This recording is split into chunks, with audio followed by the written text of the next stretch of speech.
أسألك يا من هو الله الذي لا إله إلا هو الرحمن الرحيم الملك القدوس السلام المؤمن المهيمن العزيز الجبار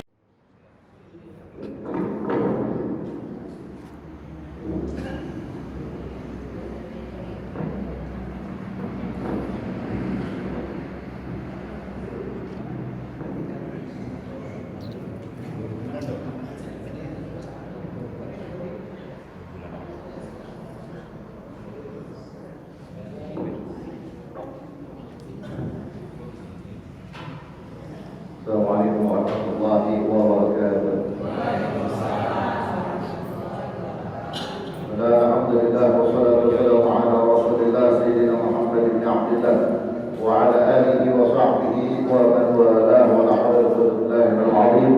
Subhanaka la ilma lana illa ma 'allamtana innaka antal 'alimul hakim. Rabbi shrah li sadri wa yassir li amri wahlul 'uqdatam min lisani yafqahu qawli bi jahin nabi wa sahbihi wa sallam lisani wa ahsanu bi haqqi sayyidina Muhammad sallallahu alaihi wa sallam bizarrakum ya qadar ba'd an-nabi nur اللهم ارزقنا بعد النبي وعمر المرسلين وملائكته المقربين اللهم اغننا بالعلم وزينا بالحلم وكرمك وجبنا بالعافيه يا ارحم الراحمين. اما بعد, yang sama-sama kita hormati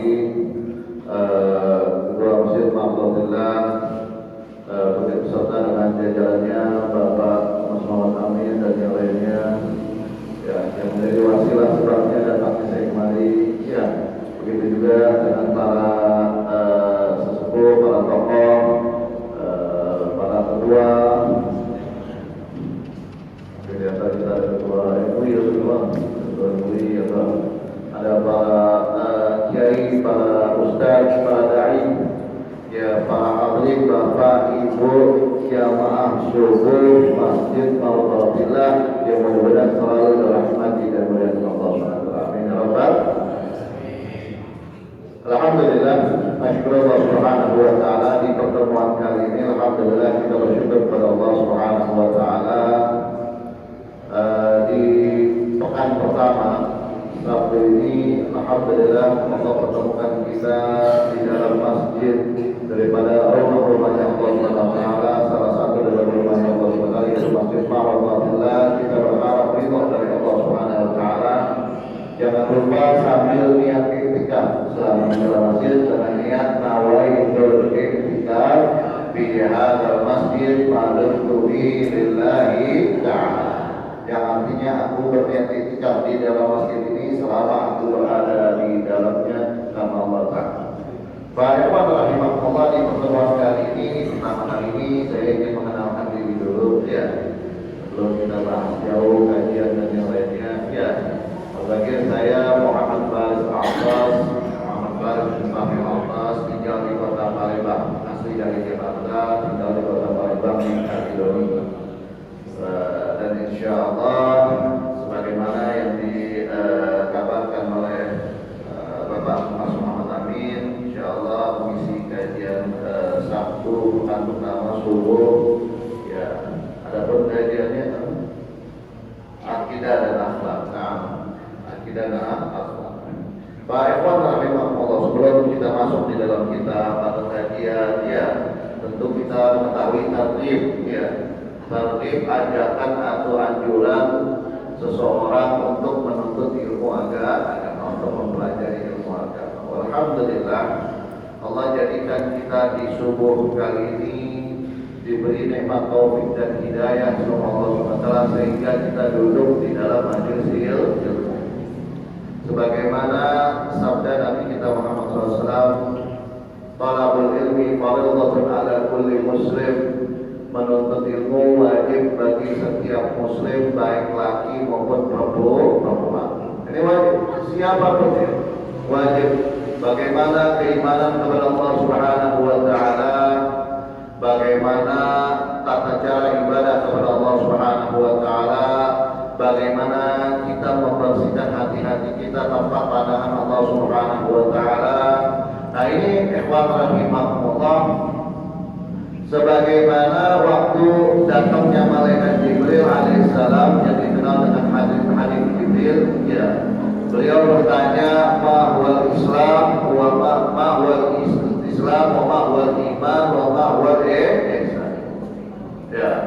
ma huwal iman wa ma huwal ihsan wa ma huwal ihsan. Nah, apa itu Islam, apa itu iman, dan apa itu ihsan. Nah, ini ikhwan rahimahumullah, masuk di situ ilmu tauhid, masuk di situ ilmu fikih, dan masuk di situ adalah ilmu tasawuf. Nah, ini penggabungan antara akidah dan akhlak, yaitu tauhid dan tasawuf, ya. Maka atau lebih kita kenal dengan akidah akhlak. Nah, ilmu tasawuf ini bagaimana akhlak kita kepada Allah di dalam kesendirian kita, bagaimana hati kita kepada Allah Subhanahu wa taala, merasa selalu diawasi oleh Allah Subhanahu wa taala, dan bagaimana keimanan kita itu dengan ilmu tauhid. Bagaimana sifat wajib Allah, sifat mustahil, sifat jaiz, ya, para rasul, para malaikat, dan yang lainnya. Nah, ini yang rahimahumullah, wajib bagi kita setiap muslim mengetahuinya, ya. Andai kata kita berlari atau kita tidak mau untuk mengetahui atau mempelajarinya, maka kita berdosa karena kewajiban. Dan orang yang belajar ilmu agama ini ada tiga tingkatan. Ada tiga tingkatan dari segi hukumnya. Yang pertama, ada kalanya hukumnya fardu ain, wajib perorangan. Siapa yang wajib perorangan ini untuk ilmu belajar agama? Siapa? Yaitu bagaimana tata cara ibadah kepada Allah, baik syarat, rukun, dan bagaimana tata cara beriman kepada Allah. Nah, ini wajib perorangan harus tahu. Misal dia pengen wudu, maka bagaimana syarat wudunya dan rukun wudu, ya waktu wudunya. Terima kasih. Kemudian juga contoh lagi, dia pengen sholat, bagaimana waktu sholatnya, syarat sholatnya. Nah, ini harus tahu orang.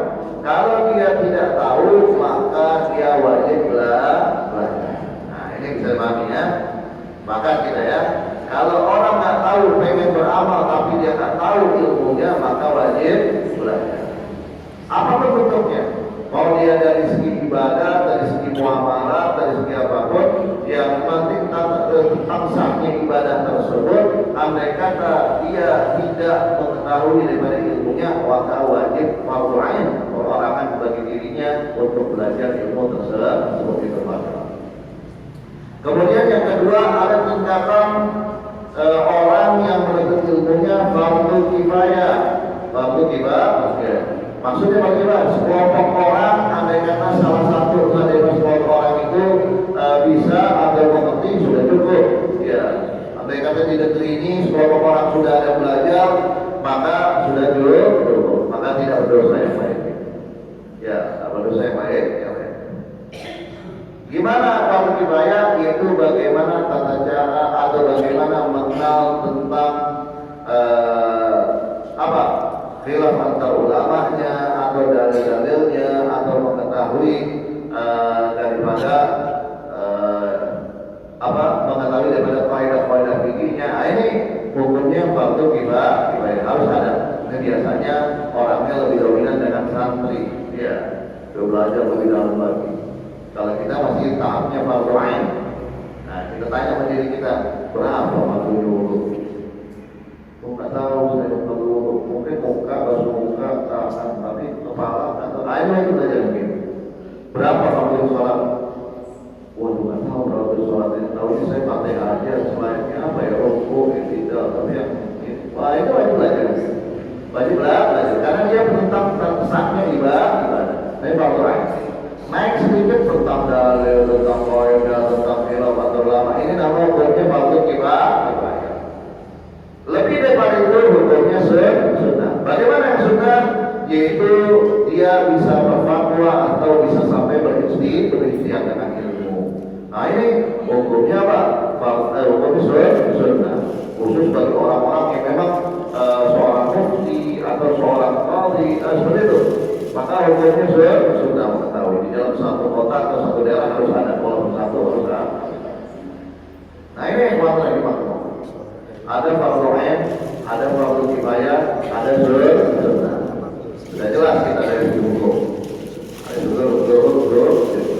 Kemudian ikhwan rahimahumullah, pekerjaan atau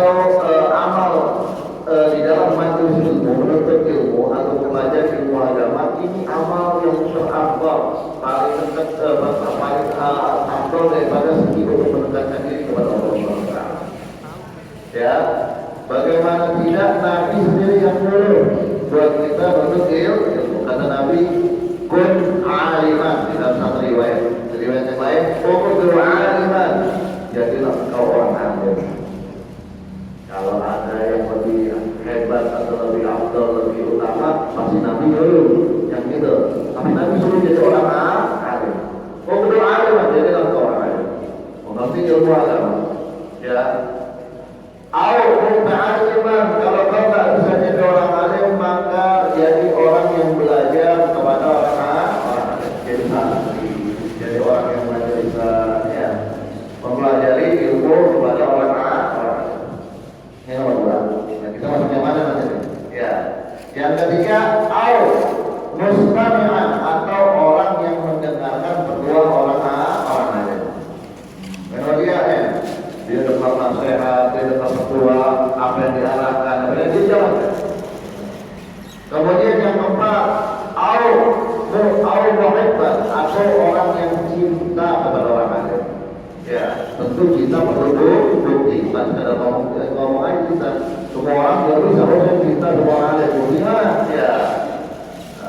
Kemudian wala takunil khamisa fatalik. Kata Nabi, janganlah kau jadi yang kelima, maka kau akan binasa. Siapa yang kelima? Yang pertama, dia bukan orang alim, dia juga bukan orang belajar kepada orang alim, dia juga bukan orang pendengar kepada orang alim, dia juga bukan orang yang cinta kepada orang alim, dia bahkan merintangi dakwahnya orang alim. Dan senang mengintimidasi, mengapa saya bahas mereka. Nah ini orang yang ini selalu sebenarnya dua rasa punya bisa terpasti. Janganlah kau jadi yang kelima, maka kau akan binasa. Jadi hidup yang mulia, hidup yang terhormat, hidup yang nikmat, itu cara hidup yang diajarkan oleh Nabi Muhammad SAW. Apa cara hidup Nabi? Kita dijelasin. Anda pengen hidup mulia, Anda saya dekat sama Allah SWT, saya dekat sama Nabi, maka jadilah orang asli. Jalan yang perintah Nabi. Jadilah orang. Kalau kita menjalankan perintah Nabi, hakikatnya kita menjalankan perintah Allah. Ini kaidah. Jadi jangan mau pasien-pasien itu ya. Kalau orang bilang, oh kamu lebih banyak memuji Nabi-Mu daripada Allah SWT. Padahal yang nyuruh kita memuji Nabi siapa? Allah. Wa man yuti' ar-rasul faqad ata Allah. Barang siapa yang taat kepada Rasul, hakikatnya taat kepada Allah. Boleh kuntum ta'ibun Allah dan tabi'uni yahfidhukumullah wa yaghfir dzunubakumullah wallahu rahim. Katakan wahai Nabi, jika kalian cinta kepada Allah SWT, maka ikutilah aku, ikuti Nabi Muhammad SAW. Maka niscaya Allah akan cinta kepada kalian dan akan mengampuni dosa kalian. Nah ini begitu ya Pak Nabi menurut kita jadi orang alim. Mungkin di antara kita ada macam-macam ya. Makanya katanya alhamdulillah dari para muslim, beliau mengatakan andai kata ada seseorang seorang yang dekat kepada orang alim atau ulama, dia cinta kepada ulama, dia duduk bersama ulama. Kalau enggak dia jadi ulama, nanti insya Allah keturunan ada yang jadi ulama. Ya. Kalau kita bukan jadi ulama, mudah-mudahan keturunan kita akan jadi ulama, jadi orang alim. Minta sama Allah orang alim yang mengamalkan ilmunya. Banyak orang alim bilang, ya tapi kadang berbilang tidak aja, pintar lihat dalilnya aja. Tapi ngamalin enggak. Walaupun masih banyak juga orang-orang alim yang istiqomah, masya Allah. Nah ini yang buat Nabi Muhammad.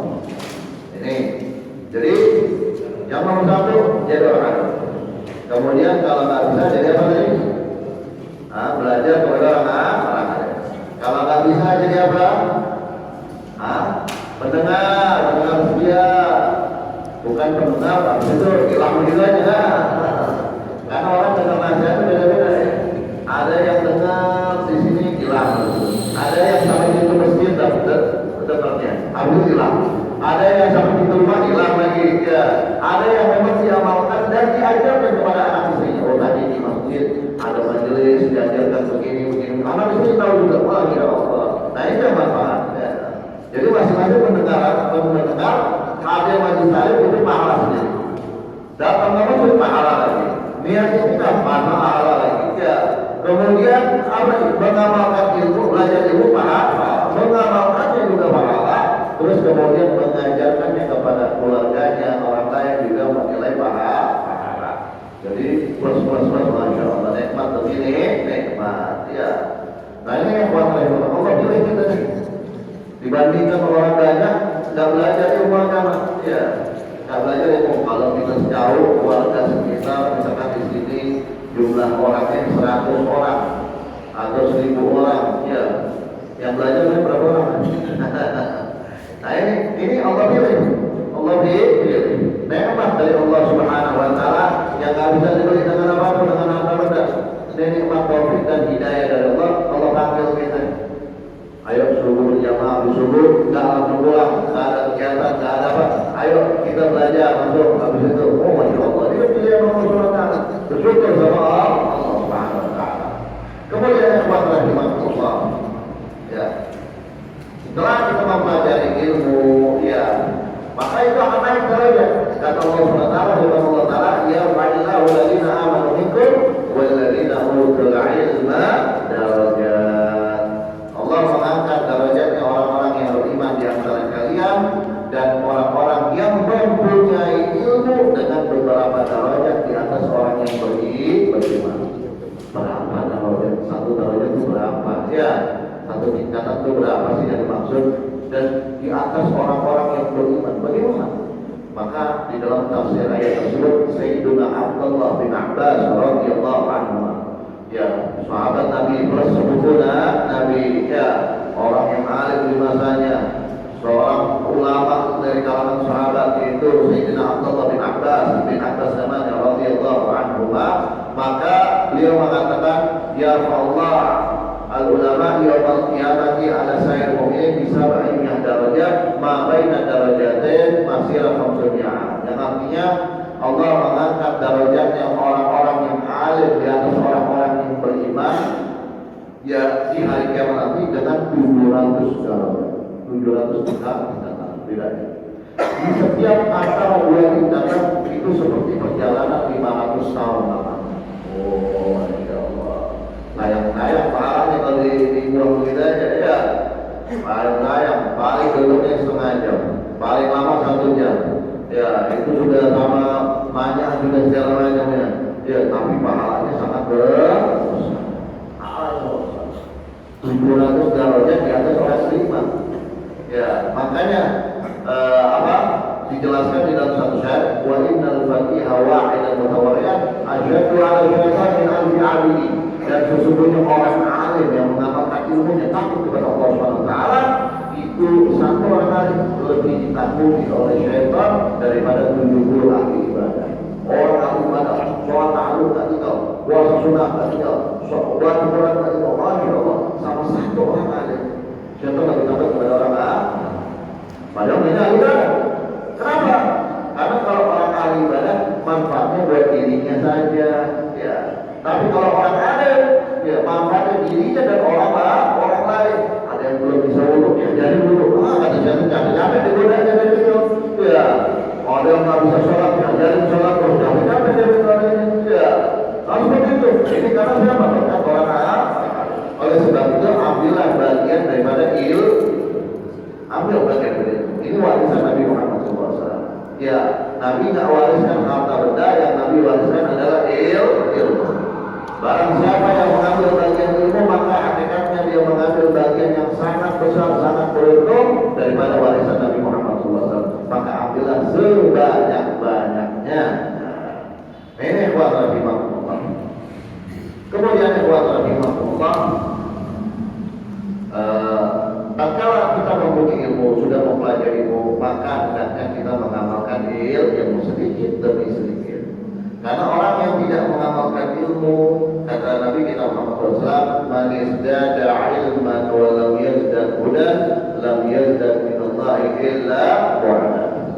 Barang siapa yang bertambah ilmunya tapi tidak bertambah petunjuknya, tidak bertambah amalnya, tidak bertambah takutnya kepada Allah, malah makin kurang ajar sama Allah. Nah, ini bagaimana? Lam yazdad minallahi illa hudan, maka tidaklah bertambah dekat kepada Allah, melainkan bertambah jauh, makin jauh ya. Jauh. Tapi sebaliknya, kalau orang nggak tahu ilmu, maka di dalam Imam Ibn Husain dan kitab Sofatul Ulama menjelaskan, wa kullu man bi ghairi ilmin ya'malu a'maluhu maqbulatun la tuqbalu. Barang siapa yang beramal tanpa didasari dengan ilmu, maka amalnya tidak akan diterima oleh Allah Subhanahu wa taala. Kalau kita sudah beramal, sudah mendapat ilmu, kemudian beramal, karena kalau tidak diamalkan, fa'alimun bi ilmihi lam ya'malan mu'adzabun min qabli arba'in watan. Orang alim yang tidak mengamalkan ilmunya, maka akan disiksa terlebih dahulu daripada orang penyembah berhala. Kenapa? Karena dia mengerti. Pertama kita harus mengerti, harus belajar dulu. Udah belajar harus ngamalin sedikit demi sedikit. Oh kalau begitu harus ngamalin. Kan kalau udah belajar kita harus ngamalin. Oh yaudahlah baru belajar aja biar nggak ngamalin. Nggak tahunya dapat dosa, ini double dia. Dosanya double. Udah dosa dia nggak mau menuntut ilmu, yang kedua nggak mau beramal. Itu dosa itu. Karena setiap orang, terutama dia seorang mukallaf, apa mukallaf? Bukan mualaf ya. Kalau mualaf orang yang baru masuk Islam atau yang memang imannya, ya itu mualaf. Ini mukallaf, apa mukallaf? Kita mukallaf. Mukallaf itu orang sudah akil balik, sudah berakal dan sudah balik. Nah ini akil balik, ya seorang muslim akil balik, maka dinamakan mukallaf, wajib dipaksa untuk tunduk syariat, mengamalkan syariat. Nah ini buat rahimah, wajib sholat, wajib puasa, wajib zakat, wajib haji dan umrah, harus itu. Ini namanya mukallaf, sesuai daripada tuntunannya yang betul, sesuai dengan ilmu. Silakan. Nah ini buat rahimah Allah. Orang mukallaf, seorang mukallaf ini wajib untuk ibadah. Bagaimana dia bisa ibadah kalau nggak tahu ilmu? Dan bagaimana pendapat ibadah tersebut biar dihitung pahala Allah? Tatkala sudah balik, kalau mungkin udah terlambat, habis Ustaz, kalau kita udah terlambat, udah tua, udah ini, ya baru niat bisa nggak bisa? Maka niatkan di dalam hati kita, ya Allah, semenjak balik ini, ya atau dari sekarang. Saya sampai akhir hayat pengen taat sama Allah dan menghindarkan diri saya dari maksiat. Nanti dihitung ibadah. Tapi kalau dia tidak ada niatan seperti itu, ada itu. Makanya kalau umur kita cuma 60 tahun, misalkan ibadahnya 40 tahun, ya baru balik umur 20-an atau umur 15-an, berarti kan 45 tahun, ya 45 tahun, kok bisa masuk surga selama-lamanya? Kenapa? Ya dengan niatan kita bahwasanya pengen apa? Selama hidup kita pengen terus ibadah kepada Allah SWT, taat kepada Allah. Nah niatkan. Kalau belum niat dari sekarang, ya Allah dari sekarang saya niat sampai akhir hayat saya selama-lamanya saya pengen taat kepada Allah SWT dan saya pengen menghindarkan diri saya dari larangan-larangan Allah. Ya maksiat kepada Allah. Jadi ibadah. Umurnya berkah. Umurnya berkah. Dan ikhwan rahimahullah, kata Imam Al-Ghazali di dalam kitabnya Bidayatul Hidayah radhiyallahu anhu, beliau menjelaskan orang ini manusia terbagi menjadi tiga. Yang pertama ada namanya salim, ya bukan salim orang. Namanya salim. Apa salim? Orang yang selamat. Orang yang selamat kayak gimana? Orang yang melaksanakan semua kewajiban yang Allah wajibkan kepada diri orang tersebut, ya kepada hamba. Dia melaksanakan sholat dua waktu ketika puasa, dia puasa, zakat dia wajibkan, adil zakat, dia wajib berangkat juga, ambil. Nah maka orang itu orang Islam. Orang Islam. Yang kedua pembagiannya ada namanya rabih. Ya Bu ya. Yang tadi salim. Yang kedua rabih. Apa itu rabih? Rabih itu orang yang melaksanakan kewajiban Allah SWT, ya, dan juga melaksanakan ditambah ibadah sunnah. Nah, ibadah nafilah. Ini orang yang beruntung. Ya, bukan sekedar selamat tapi beruntung. Nah, dia selamat masuk surga. Beruntungnya naik lagi surganya di atas, kan begitu. Nah ini yang kedua. Jangan jadi yang ketiga, Pak Bro. Ya, yang ketiga siapa? Khasir. Apa itu khasir? Orang yang merugi. Orang yang merugi dia Ya modal nggak ada, apalagi nonton. Ya sholat 5 waktu dia bolong-bolong. Ya kemudian puasa Ramadan dia tak puasa. Ya disuruh zakat, dia wajib keluarkan zakat, dia tak keluarkan zakat. Ya bisa berangkat haji umroh, tapi dia tak berangkat haji umroh. Nah ini orang rahimahullah. Ini orang yang merugi di dunia, merugi di akhirat. Nah ini, naudzubillah. Mudah-mudahan kita dijaga sama Allah. Kita kalau nggak jadi orang yang selamat, kalau nggak jauh lebih lagi menjadi orang yang beruntung. Amin ya rabbal alamin. Baiklah, ini dari segi pembagian manusianya. Ya, sekarang dari segi orang yang alim dan orang yang bodoh atau orang yang belajar. Ya, maka terbagi menjadi 4. Manusia terbagi menjadi 4.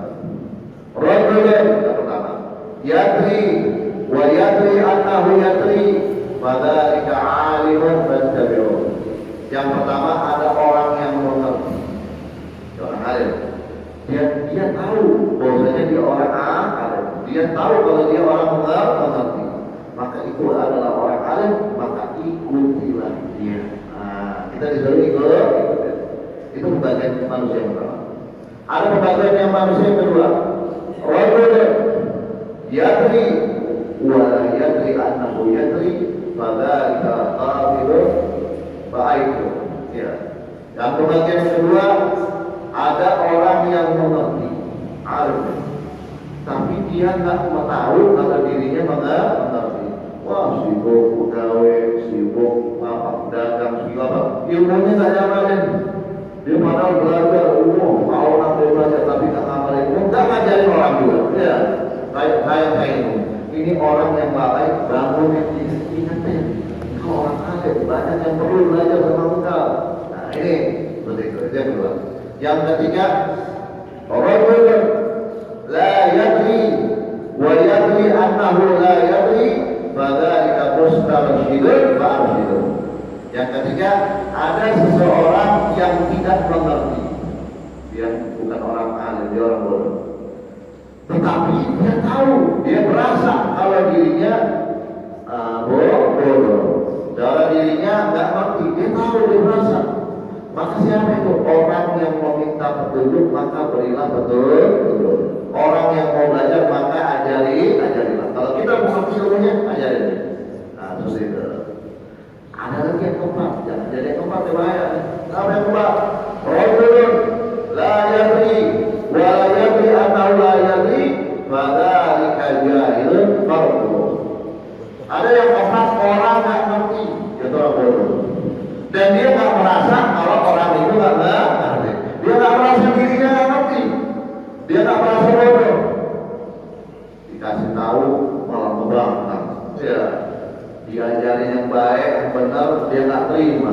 Dinasihatin, dia marah. Wah ini orang sudah nggak ngerti dan dia nggak merasa kalau dirinya nggak ngerti. Maka siapa itu? Orang yang bodoh, orang yang jahil, farduh tinggalin. Ya, nggak bisa. Kenapa? Nggak bisa dikasih tahu. Makanya ada nggak yang lebih dahsyat daripada kebodohan? Ada. Apa? Orang nggak merasa dirinya bodoh. Ini lebih dahsyat daripada kebodohan. Kalau orang merasa dirinya nggak ngerti, masih mau belajar dia. Ya Allah, saya belum ngerti tata cara wudhu makanya. Ya Allah, saya belum mengerti iman benar-benar kepada Allah Subhanahu Wa Taala. Dia belajar. Ya Allah, saya belum mengerti bagaimana meninggalkan hasud, sombong, bangga diri, ya, ria dan segala macam. Oh, maka dia belajar. Tapi ada yang orang yang penuh dengan hasud, hatinya dengki, apa segala macam, wudhunya nggak benar, apa ya, dikasih tahu, nggak mau dia. Saya tahu, oh kamu nih orang paling sulit, mau kasih tahu saya orang lama di sini, saya orang tua di sini, saya ada yang begitu kira-kira. Hati-hati kalau ngomong gitu. Takutnya macam manusia yang keempat, dia nggak ngerti dan dia nggak merasa dirinya nggak ngerti. Oh, masya Allah, kebangetan ini namanya, kebangetan. Makanya kebodohan itu harus diperangi, Bapak Ibu sekalian. Perangi dengan apa? Dengan cara belajar. Makanya kata Imam Ali bin Abi Thalib radhiyallahu, ya sepupunya Nabi, sahabatnya Nabi dan menantu Nabi. Nah, keluarga Nabi. Akhirnya Sayyidina Ali bilang apa? La aduwa ahad a'da minal jahl wal mar'u adu ma yuhib. Tidak ada musuh yang lebih dahsyat daripada kebodohan. Tak ada musuh yang lebih dahsyat daripada kebodohan. Orang itu bisa terjerumus segalanya karena dia bodoh. Ya. Dan seseorang itu khusus daripada apa-apa yang dia tidak tahu. Contohnya kalau misalnya kita belajar pokok misalkan kita nggak bisa bahasa Inggris, jadi musuh lagi itu malas mau belajarnya, malas mau apa yang kata guru di mana kalau dulu pelajaran. Ya kenapa? Ya karena kita nggak ngerti. Tapi caranya mestinya dilawan. Kalau gimana? Caranya, saya harus belajar, saya harus bisa. Masa orang bisa saya nggak bisa. Sama-sama makanan, saya nggak lain, ya harus bisa. Kalau belum bisa, harus lebih daripada apa ya? Dia apa? Makin dekat kepada Allah dan Rasulullah SAW. Nah, seperti itu ya, lagi Allah. Nah ini tidak ada musuh yang lebih dahsyat daripada kebodohan. Dan seseorang adalah musuh dari apa-apa yang dia tidak tahu. Di dalam satu hadis, ya Allah sudah melaknat semua isi bumi ini kecuali ada beberapa orang. Ya, masuk di dalam secara umum dan misalnya dalam hadis itu ya ad-dunya mal'unah ma fiha illa 'aliman wa muta'alliman ya illa dzikra wa man wala wa 'aliman wa muta'allim. Dunia itu kata Nabi mal'unah, sudah dilaknat semua. Kalau tidak dilaknat maka orang-orang di luar Islam tidak bakal dikasih rezeki sama Allah, tidak bakal dikasih harta benda. Jangankan ini setetes air pun tidak bakal dikasih. Orang tak terima, ini dunia Allah SWT, begitu. Ya. Tapi belum dunia dilaknat, tidak dipandang Allah SWT. Nanti kehidupan yang ada di mana? Di akhirat, di akhirat. Ini memang ladang untuk beramal, biar bisa berada di negeri akhirat. Nah, nih, nanti pandangan di sana. Jadi jangan terbuai dengan dunia. Dunia itu sudah terlaknat kata Nabi. Dan terlaknat juga apa-apa isi dunia ini semuanya. Ya, semuanya sudah terlaknat. Kecuali ambil yang kecualinya. Zikrullah wa mawala, yaitu zikir kepada Allah dan berkaitan dengan ibadah kepada Allah. Nah ini yang sampai kita lalai sama Allah SWT. Biar kita tidak termasuk orang yang terlaknat. Ambil si terlaknat itu orang yang tidak dapat rahmatnya Allah. Seperti siapa? Iblis, setan, ya itu terlaknat. Kenapa? Karena tidak dapat rahmatnya Allah. Semua ini ada rahmatnya Allah. Ya, diturunkan ke bumi ini 199 kata ulama, nanti ditunda di hari akhir, ditunda di akhirat nanti. Ini satu aja paling sedikitnya rahmat Allah apa? Kalau andai kata ada seorang ibu lagi masak lagi apa, anaknya atau bayinya nangis, kira-kira masakan itu saya ditinggalin. Ditinggalin. Kenapa? Itu rahmat sedikit saja dari Allah SWT. Rahmat sedikit. Ada yang paling besarnya rahmat, adanya Nabi kita Muhammad SAW. Dengan dalil apa? Wa ma arsalnaka illa rahmatan lil alamin. Nah ini zikir kepada Allah, ibadah kepada Allah, ingat kepada Allah. Alim wa alim dan orang yang alim. Maka jadi orang alim. Wa muta'alliman dan orang yang belajar sama orang alim. Nah ini kita nggak bisa jadi orang alim, maka bisa belajar sama orang alim. Biar kita tidak termasuk orang yang terlaknat oleh Allah SWT. Nah ini yang lagi masuk Allah. Jadi sampai sini kita sudah tahu keutamaan ilmu, mempelajari ilmu dan mengamalkan ilmu serta mengajarkan ilmu. Nanti Allah akan kasih tambah lagi ilmu-ilmu yang lain. Ya, kok kita bisa paham ini ya? Oh nantinya kita nggak paham, kok bisa paham ini? Padahal gimana kan? Nah ini ada resepnya. Man amila bima alima, ya man amila bima alima, Allahu ilma malam ya. Barang siapa yang mengamalkan ilmu, ya mengamalkan ilmu dari apa-apa yang dia sudah ketahui, maka Allah akan ajarkan ilmu yang belum dia ketahui. Ya. Nah ini ada bilang lagi dari yang lain mengajarkannya juga. Maka dia akan diajarkan sama Allah ilmu yang belum diketahui. dan satu-satunya disuruh nambah sama Allah SWT, bukan makan, bukan minum, disuruh nambah, bukan apa lagi, apa bukan, tapi apa? Waktu Rabbi zidni ilman. Wahai Nabi, katakan Rabbi, wahai Tuhanku, zidni ilman, tambahkanlah ilmu kepadaku. Ilmu itu apa? Ilmu yang bermanfaat, yang menambah rasa takut kita kepada Allah, bukan nambah kurang ajar kepada Allah SWT. Karena banyak juga orang belajar ilmu, Ustaz, ada habis itu ada orang di luar sana belajar ilmu, tapi majalah tak diamalin, yang ada nyalain orang mulu, yang ada nggak ngamalin ilmu, ngomongin orang, wah bangkot sombong apa ya, nah ini nggak ngamalin. Ada berarti ilmu yang nggak manfaat, karena ilmu yang bermanfaat orang yang punya ilmu tadi akan nambah rasa takutnya sama Allah. Jadi kalau kita sudah belajar, nanti tahu iman, saya ibadah.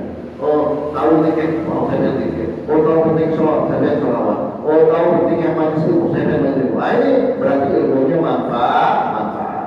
Kalau saya tahu ilmu, sudahlah, yang penting tahu ilmunya sudah tak mau mengamalkan namanya. Nah ini ilmunya tak manfaat, bukan tahu kita. Karena termasuk daripada amalan nanti yang dapat pahala terus apa? Ilmu yang bermanfaat. Walaupun orang itu sudah meninggal, ya nanti pahala terus. Ya, ada berapa kata Nabi? Semua amal udah terputus kecuali 3 hal. Apa? Yang pertama, sedekah jariah. Sedekah jariah, bangun masjid, bangun pesantren, ya, bangun mushola, bangun apa? Pengairan muslimin, bangun untuk masalah umat. Selama dipakai, maka pahalanya lulus. Orang pun tidak ada. Kadang nyewa kabin masjid, orang pun tidak ada, orang meninggal, ya. Kadang nyewa kabin pesantren, orang pun meninggal, ya. Tapi pahalanya terus, hidup lagi, dapat tidak nih? Ya, dapat terus. Itu sedekah jariah. Nah kalau punya harta, mumpung masih punya harta, dulu apa yang kau bisa jadikan sedekah jadi amal jariah. Nah, jadi tabungan di akhirat. Karena orang yang meninggal itu nanti tatkala dijelaskan di dalam Al-Quran, dia memang ada permintaan apa? Pengen bisa bersedekah dan menjadi orang soleh. Itu kalau dengan yang kedua, ilmu yang ditambah, ilmu yang bermanfaat, ilmu yang diamalkan, kemudian diajar. Selama dipakai orang muslim, nggak berhenti.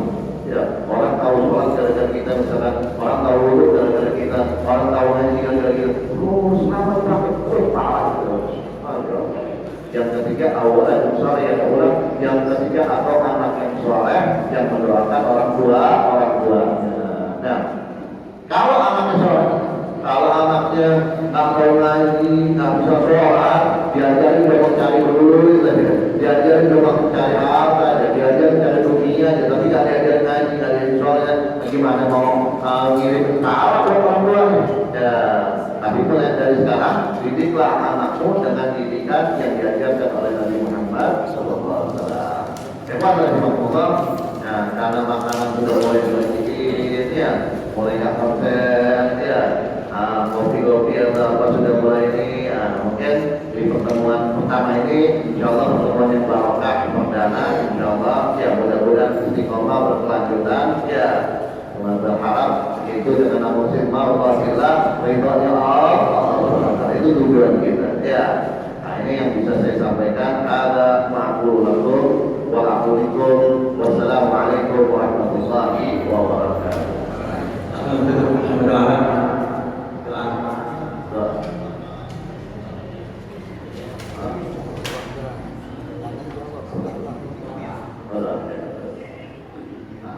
Kalau tanya jawab nanti kau sudah belajar aja. Saya angkat kedua tangannya, waktu yang mustajab, waktunya isyraq, waktu yang mustajab. Ya, kita semoga Allah hajat dunianya, hajat akhiratnya. Mudah-mudahan dikabulkan Allah SWT. Al-Fatihah qabul wa tamakkul sallallahu alaihi wa sallam mu'minina wa jannah wa da'watan wa jannah wa kulli khair lana wa li ahbabina wa ahli nadriyatina wa muslimin wa dhalin wa radha wa radha wa taysir wa tasir rizq wa fala'na sunara hasana rahmatum bil mujib wa bi niyyati Allah yu'ti kulla sa'ilin bi nawamin sallallahu alaihi wa sallam wa ta'ala wa alaikum al-arifin wa nadhif al-mardan wa radha al-muslimin wa Allah yansur al-islam wal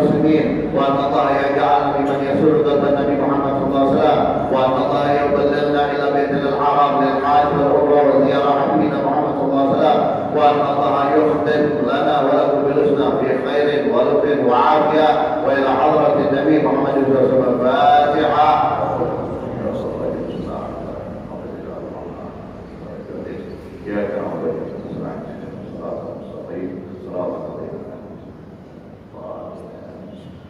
اللهم يا رب تعالى بالخير واجعلنا من اهل الخير يا من وفق اهل الخير للخير وهم عليه وفقنا للخير وعن عليه. ربنا تقبل منا انك انت السميع العليم وتب علينا انك انت التواب الرحيم. اللهم بارك لنا في اولادنا وذرياتنا وبناتنا وازواجنا وطلبتنا وطالباتنا ولا تضرهم ووفقنا وإياهم طاعتك وارزقنا برهم. ربنا هب لنا من ازواجنا وذرياتنا قرة اعين واجعلنا متقين اماما. ربنا آتنا في الدنيا حسنة وفي الآخرة حسنة وقنا عذاب النار. وصلى الله على سيدنا محمد وعلى آله وصحبه وسلم والحمد لله رب العالمين. Bapak Ibu hadirin yang dirahmati Allah, saya sudah ajarkan kepada seluruh yang ada Bapak Ibu Muhammad Farid Bos.